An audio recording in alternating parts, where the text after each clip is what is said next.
Assalamu alaikum замандаштар. Кант диабети аяктырса болобу? Мына ушул суроого мен жооп берем.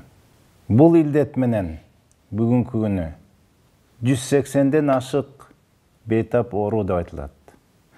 Анын 57 миңи бүгүнкү катталган.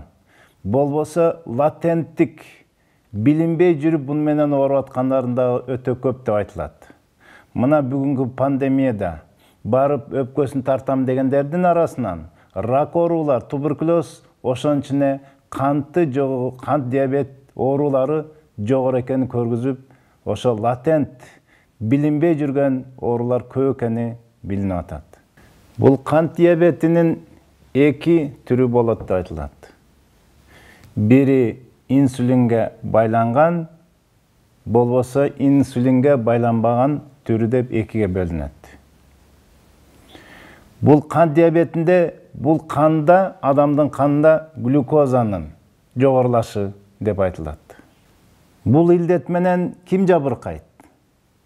Эң биринчи бул иммунный система, иммунитети төмөндөгөн адамдар, жашоонда аз кыймылдаган, болбосо тукум кууп, урук тукум кууп, ата энеси ооругандан өтөт деп айтылат. Жанагындай семирип кеткендер, тамактанганда таттуу нерсеге аша чапкандар ушул илдетке жолугат. Бул илдеттен оңой эле кутулуп кетем, болбосо маани бербегендерге мен айтат элем, бул чоң жаңылыштык. Эң биринчи бул кантты кандан төмөндөтүшүбүз керек. Сөзсүз врач коруп учетко турушубуз керек. Жана керек болсо канды төмөндөтүш үчүн Сиафор сыяктуу жана дарыларга кайрылып канды төмөндөтүш керек. Анткени кан жогорулаган абалдагы бул коркунуч адам эсооп, болбосо өлүмгө апарат. Кантип эми дарылайбыз?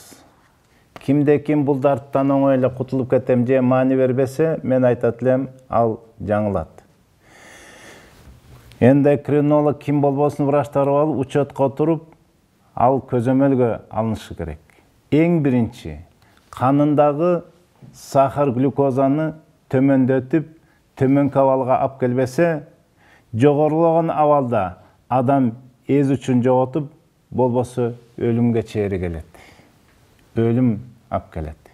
Кандагы глюкозаны төмөндөткөн соң, андан кийин биз айтат элек, аны дагы ошо төмөн жагына калтырып, болбосо андан кутулуш үчүн мына биз эң биринчи жана эмоционалдык, стресстик абалдан чыгып, жакшы абалга иммунитетти көтөрүш үчүн дем салдырыла дейбиз.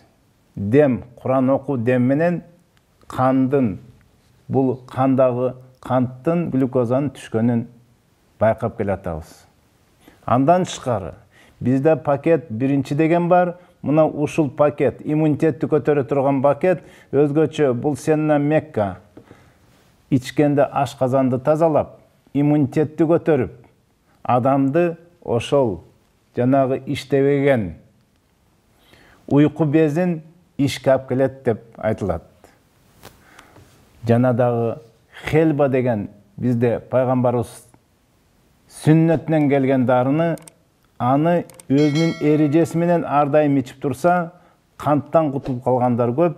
Урматтуу мусулман бир туугандар, эгерде суроолоруңар дагы болсо бизге кайрылып турула, бизге келгиле. Ассаламу алейкум.